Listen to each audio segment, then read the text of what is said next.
Bonjour, vous regardez Tesla Geek. Dans cette vidéo, nous allons parler d'un élément qui est au cœur de la voiture électrique, sans doute son composant le plus important tant il influe sur ses caractéristiques techniques, les performances et le rayon d'action de celle-ci. C'est aussi la pièce la plus chère de la voiture électrique, sa batterie. On va évidemment se focaliser sur les batteries qui équipent ou ont équipé les Tesla, mais ça s'applique aux autres constructeurs qui utilisent les mêmes types de batteries. L'objectif, essayez de répondre à cette question. Quelle est la meilleure batterie? Ou à l'inverse, quel Tesla a la meilleure batterie? Pour cela, on va parler habitude de recharge, autonomie, puissance de recharge, mais aussi sécurité, en se focalisant principalement sur les modèles 3 et modèle Y. On voit tout ça ensemble juste après le jingle.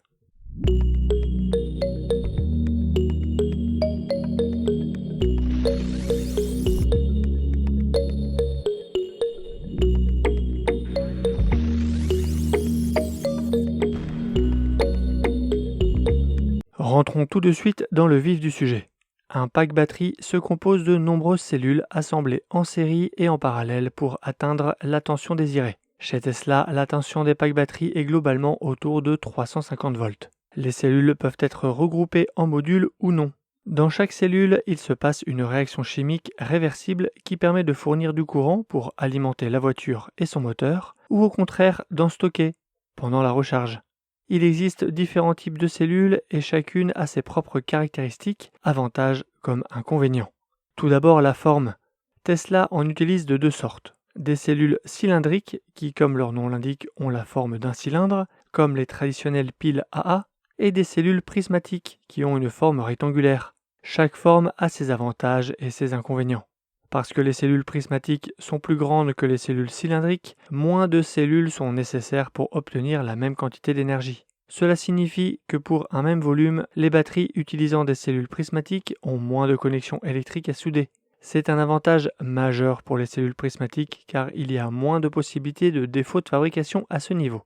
Mais du fait de leur grande taille, leur gestion thermique est plus compliquée, avec une température qui sera difficilement uniforme, en particulier au centre de la cellule.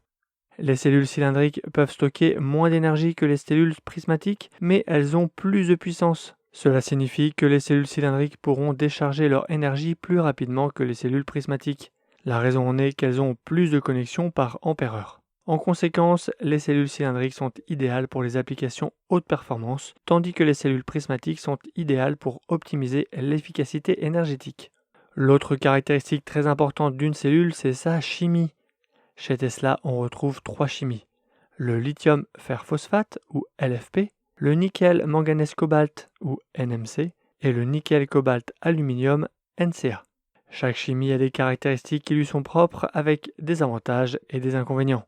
Le LFP a pour avantage d'être pas cher, d'être plus durable car cette chimie peut endurer 2 fois plus de cycles de recharge-décharge, d'avoir une meilleure résistance aux incendies et en particulier en cas de perçage du pack batterie. Cela est particulièrement bien illustré dans cette vidéo réalisée en laboratoire par le fabricant de batteries et de voitures BYD. Suite au perçage, cette cellule NMC subit un emballement thermique et très vite des flammes en jaillissent. C'est assez impressionnant, mais heureusement très rare, car les batteries des voitures électriques ont une enveloppe de protection très résistante. Ensuite, le même test est fait avec leur cellule Blade chimie LFP. Et là, aussi étonnant que ça puisse paraître, il ne se passe rien. Le principal inconvénient de la chimie LFP, c'est son poids. Sa densité énergétique est moins bonne. Donc, pour une même quantité d'énergie stockée, la batterie sera plus lourde. Donc, la voiture consommera plus et aura moins d'autonomie. Les chimies NCA et NMC ont une densité énergétique équivalente et bien meilleure que la chimie LFP. À titre d'exemple, le pack batterie NMC de 79 kWh qui équipe les modèles 3 et modèle Y grande autonomie est 10 kg plus léger que le pack batterie CATL LFP de 60 kWh des versions propulsion standard. Ça fait presque un tiers d'énergie en plus pour le même poids. Autre avantage de ces deux chimies, elles résistent mieux au froid et ont une meilleure inertie thermique que la chimie LFP. C'est-à-dire qu'en plus d'avoir des performances moins réduites par le froid, de garder une bonne puissance de frein régénératif, elles se réchauffent plus vite et consommeront donc moins en termes de préconditionnement. Il existe tout de même des petites différences entre NMC et NCA. La chimie NCA peut encaisser et restituer des puissances de recharge-décharge plus élevées. ce qui va permettre de délivrer plus de puissance au moteur et donc de donner au véhicule une meilleure accélération et de meilleures reprises, mais ça permet aussi d'encaisser un pic de recharge plus élevé plus longtemps en recharge rapide.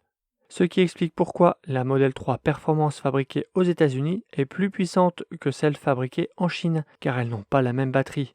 Mais aussi pourquoi la recharge rapide de 10 à 80% est plus rapide sur les anciennes Model 3 en NCA que sur les plus récentes en NMC.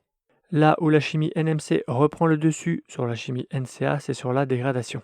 J'ai pu noter que celle-ci était plus lente, mais aussi sur la puissance de décharge à bas niveau de charge, où là aussi, bien que certains disent le contraire, j'ai pu noter sous les 10% de batterie une perte de puissance à l'accélération plus importante en NCA qu'en NMC. Dernier inconvénient de la chimie LFP, les systèmes de gestion de batterie, BMS, ont du mal à en prédire le niveau de charge avec précision, ce qui oblige un rituel de recharge régulier. Il faut les recharger au moins une fois par semaine à 100% pour permettre au BMS de se recalibrer. Fort heureusement, cette chimie tolère mieux le fait de rester longtemps à 100%, mais ça, on en reparlera dans une prochaine vidéo. Car les chimies NCA et NMC n'aiment pas rester longtemps à haut niveau de charge, donc il est recommandé de positionner une limite de recharge à 80% pour la recharge du quotidien sur ces deux chimies. Fort de ces avantages et de ces inconvénients, on comprend bien les choix de Tesla en termes de batterie. Dans ces Model 3 et Model Y entrée de gamme à autonomie standard, on retrouve des batteries à cellules prismatiques chimie LFP, ce qui présente plusieurs avantages. Avec leur coût plus faible, cela permet de tirer les tarifs de l'entrée de gamme vers le bas. La capacité de la batterie étant plus faible, celle-ci subira plus de cycles de décharge-recharge pour un même kilométrage. Mais comme elle est plus durable, elle en sera moins impactée. Comme on peut la charger à 100% plus régulièrement, on a plus régulièrement la totalité de son autonomie, ce qui est d'autant mieux sur une batterie à plus faible capacité. Sur les Model 3 propulsion standard livrés en Europe, on ne retrouve que le pack batterie CATL. Mais sur les Model Y standard fabriqués à Berlin, on peut retrouver les packs CATL ou le pack structurel BYD à cellule Blade. Pack structurel signifie que le pack batterie participe à la rigidité globale de la caisse de la voiture. L'autre avantage des cellules Blade, c'est que grâce à une gestion thermique exceptionnelle de la part de Tesla, cette batterie a une excellente courbe de recharge rapide qui reste très longtemps à son maximum, quel que soit le pourcentage à partir duquel la charge a commencé, ce qui permet d'avoir un temps de recharge vraiment très court. Elle est aussi moins sensible au froid, avec tous les avantages qui en découlent sur l'autonomie et la régène. Sur les Model 3 et Model Y, grande autonomie et performance livrées en Europe, on retrouvait une batterie Panasonic NCA. Mais depuis début 2022, ce sont des packs batteries LG NMC qui sont installés.